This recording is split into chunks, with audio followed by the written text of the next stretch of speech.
क्या युवराज की मौत एक हादसा थी या फिर कई दिनों पहले लिखी गई एक स्क्रिप्ट? इस वीडियो को अंत तक देखिएगा क्योंकि हर मिनट में खड़ा किया गया सवाल आपको अंदर तक झकझोर देगा। युवराज की मौत एक हादसा नहीं था, बल्कि 4 महीने पहले लिखी गई एक चिट्ठी आज एक मौत का सबूत है। आज का ये वीडियो सिर्फ एक खबर नहीं है, आज का एक वीडियो इल्ज़ाम है एक ऐसे सिस्टम पर जो चिट्ठी पढ़ता है, शिकायत को पढ़ता है, उसे आगे बढ़ाता है और उसके बाद चादर तानकर सो जाता है। जगह नोएडा, सेक्टर 150। एक युवा 27 साल का, नाम युवराज मेहता, जो सिस्टम की लापरवाही से मौत की नींद सो गया। परिजन बिलख रहे हैं, लेकिन सिस्टम है जो अब भी चद्दर तान कर सो रहा है। वो खाई नुमा तालाब जो आज भी भरा है, जहां कोई साइन बोर्ड नहीं, कोई चेतावनी नहीं। शुक्रवार की रात, देर रात के बाद का वक्त, घना कोहरा, अंधेर सड़क। युवराज अपनी कार से घर लौट रहे थे। कोई रेस नहीं, कोई शराब नहीं, बस एक आम आदमी घर लौट रहा था, एक आम रास्ते से जा रहा था। लेकिन वो रास्ता आम नहीं था। अचानक उनकी कार एक नीची टूटी हुई बाउंड्री को पार करती है और सीधे पानी में जा गिरती है, जिसमें एक दलदल था। युवराज चिल्लाते रहे, बचाओ बचाओ, लेकिन यह आवाज कहां किसी तक पहुंचने वाली थी। घना कोहरा था, अंधेरा था और सिस्टम की खामोशी। बस कुछ ही मिनटों में एक जिंदगी खत्म हो गई। लेकिन अगर आपको लग रहा है कि यह हादसा अचानक हुआ है, तो आप गलत हैं। मैं आपको बताती हूं क्यों। इंडियन एक्सप्रेस की इस रिपोर्ट के हवाले से जरा गौर से सुनिएगा। 4-5 महीने पहले इसी इलाके के लोगों ने सांसद डॉक्टर महेश शर्मा को चिट्ठी लिखी थी और वो तारीख थी 27 अगस्त 2025। चिट्ठी में साफ लिखा था, इलाके में सड़क टूटी हुई है, पानी जमा है, स्ट्रीट लाइट नहीं है, खुले नाले हैं, हादसे का खतरा है। यानी जो हुआ उसकी चेतावनी पहले ही दी जा चुकी थी। अब चिट्ठी में क्या लिखा गया था वो भी जरा गौर से सुनिएगा। इसलिए मैंने आपको शुरू में ही कहा था इस वीडियो को अंत तक देखना। कई सारे सवाल हैं जो आपके मन में खुद आएंगे। चिट्ठी में लिखा गया था, इलाके में कई जगह स्ट्रीट लाइट या तो लगी नहीं है या फिर खराब है, जिससे रात में अंधेरा रहता है और सुरक्षा का खतरा बढ़ता है। और आगे, सड़कों की हालत बेहद खराब है, जिससे दुर्घटनाओं की आशंका बढ़ गई है। अब सवाल यह है कि जब खतरा पहले से बताया गया था तो फिर सुधार क्यों नहीं हुआ? सवाल यह भी है कि सांसद जी ने आखिर क्या किया? आपको तो अगस्त से बताया हुआ था, आप सांसद किस बात के हैं? क्या किया आपने?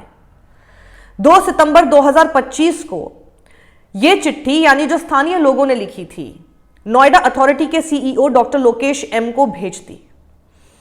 सांसद का कहना है कि लोग शिकायत भेजते हैं, हम उससे संबंधित अधिकारियों को भेज देते हैं, फॉरवर्ड।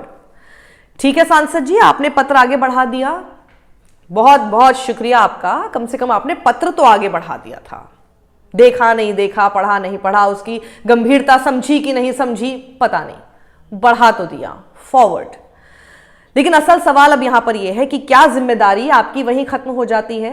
फॉलोअप नाम की कोई चीज होती है कि नहीं होती है? जिम्मेदार पोजीशन पर हैं, जाकर वोट मांगते हैं, 5 साल तक उस जगह पर रहते हैं, सिर्फ पार्लियामेंट में जाकर, वहां पर जाकर अपने आप को उपस्थित दिखाकर वापस आ जाना ही क्या आपकी जिम्मेदारी है सांसद जी?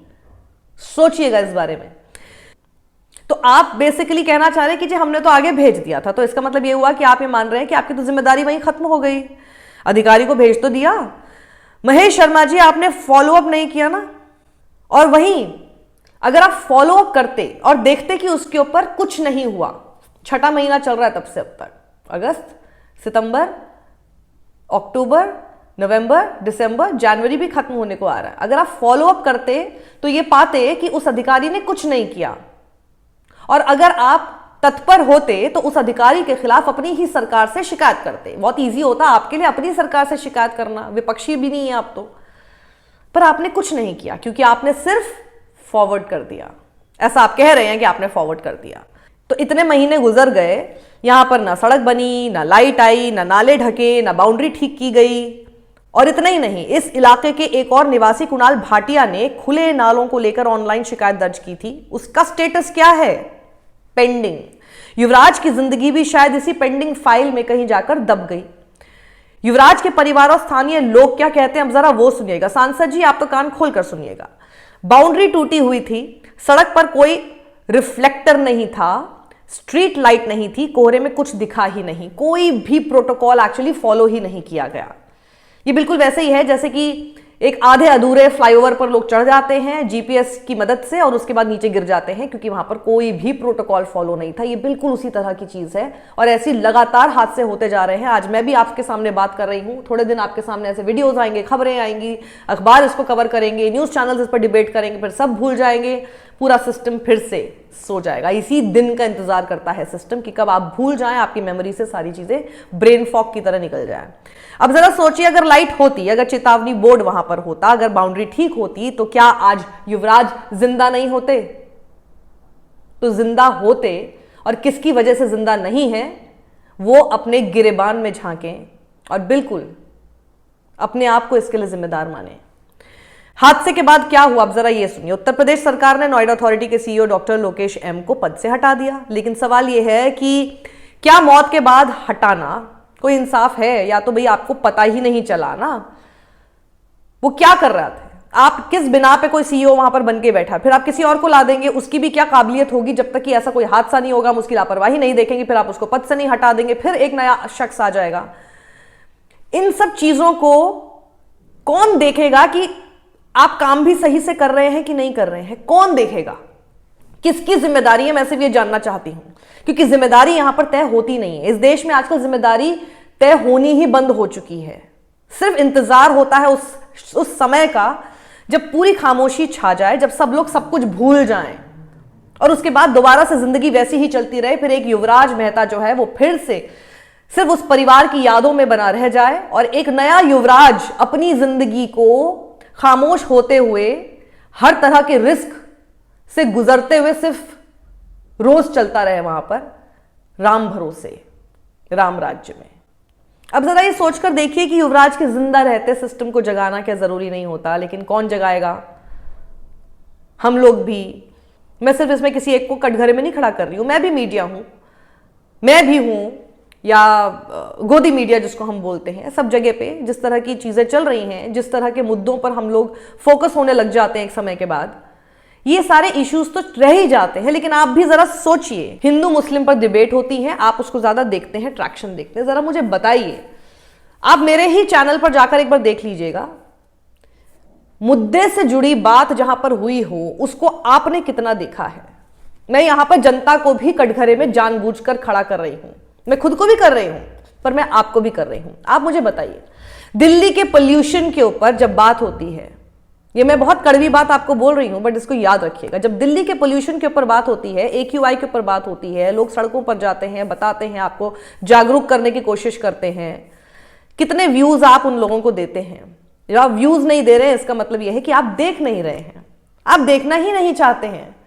पर जहां पर डिबेट में तू मैं मां बहन ये सब गालियां सब दी जा रही हैं, बड़ी जल्दी एकदम कहां से कहां उनके व्यूज पहुंचते हैं और वो लोग फिर यही सब चीजें इसलिए करते हैं बिकॉज ये आप देखना चाहते हैं, आप उनको TRP दे रहे हैं। और लोगों को ये मीडिया को ये समझ में आ रहा है कि आप जरूरत की जो चीजें हैं उसको नहीं देखना चाहते। आज अब युवराज मेहता से जुड़ी हुई खबरें बिल्कुल देखना चाह रहे हैं क्योंकि एक हादसा हो गया और अब आपको लग रहा है कि ये तो आपके साथ भी हो सकता है, ये तो कभी भी हो सकता है। पर थोड़े दिनों बाद आप ये भूल जाएंगे कि आपके साथ भी हो सकता है, बहुत जल्दी आपकी मेमोरी से निकल जाएगा सब कुछ, जब तक कि दोबारा ऐसा कोई हादसा नहीं होगा। उस बीच में फिर आप उसी तरह के लूप में फंस जाएंगे जहां आप ऐसी ही खबरों को देखेंगे जिसको मुद्दा आपको बनने ही नहीं देना है। और इसी बात का तो इंतजार सिस्टम करता है। मैं अब से सिर्फ सिस्टम बोला करूंगी, उसी बात का तो वेट सिस्टम करता है। आप भूलिए, फिर आपको हिंदू मुस्लिम नफरत की आग में फंसा दिया जाए। फिर जो आदमी बात करेगा कि भैया वहां पे पानी कितना खराब मिल रहा है, पानी पीने लायक नहीं है, देखिए क्या हो रहा है, देखिए हवा जो है इनहेल करने लायक नहीं है, आपको फर्क ही नहीं पड़ेगा ऐसी खबरों से।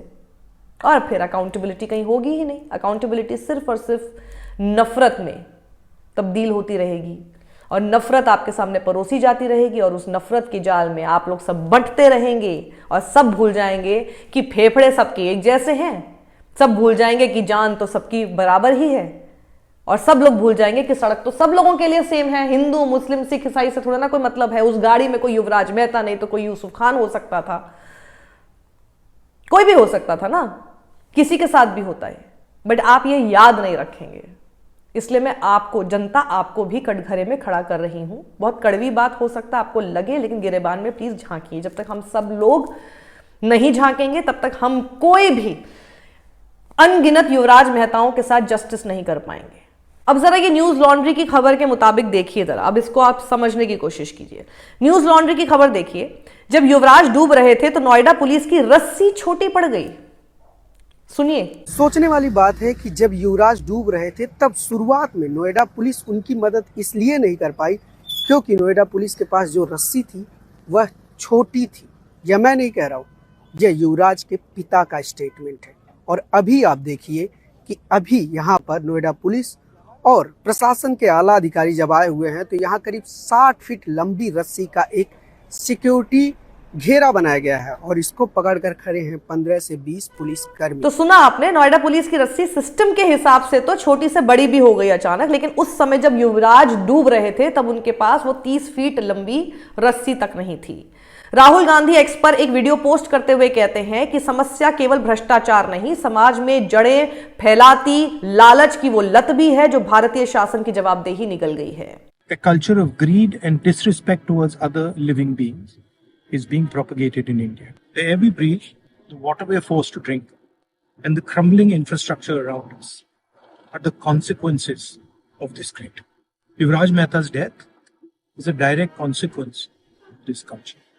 How we react to his death, how we react to the pain of other people, how we react to the suffering of other people is going to determine the type of society we live. But what needs to understand is the direct consequence of treating other people badly is that you will be treated.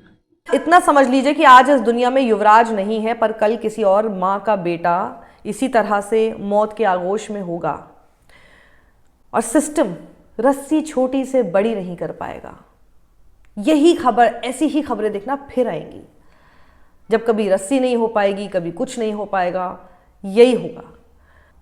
इसलिए मैं आपको कह रही हूं कि ये सिर्फ एक हादसा नहीं है, ये एक चेतावनी है हम सब के लिए। अगर ये इससे भी हम अलर्ट नहीं हो रहे तो कोई चीज नहीं है जो हमें अलर्ट कर पाएगी। और अब जरा सुनिए कि कैसे चश्मदीद पर पुलिस बयान बदलने का आरोप लग रहा है। नोएडा की डीएम तो करीब 4 दिन बाद स्पॉट पर पहुंची हैं और फुल टशन में मीडिया सवाल पूछता रहा, मैडम ने गाड़ी का शीशा तक नीचे नहीं किया। तो ये है अकाउंटेबिलिटी एक आम आदमी के लिए। अगर आपको भी लगता है कि ये सिर्फ एक खबर नहीं बल्कि एक जरूरी सवाल है तो इस वीडियो के कमेंट बॉक्स में जाकर लिखिए, ये हादसा नहीं लापरवाही है, क्योंकि आज अगर आपने आवाज नहीं उठाई तो कल नाम किसी और का भी हो सकता है। मार्क माय वर्ड्स, सत्यमेव जयते।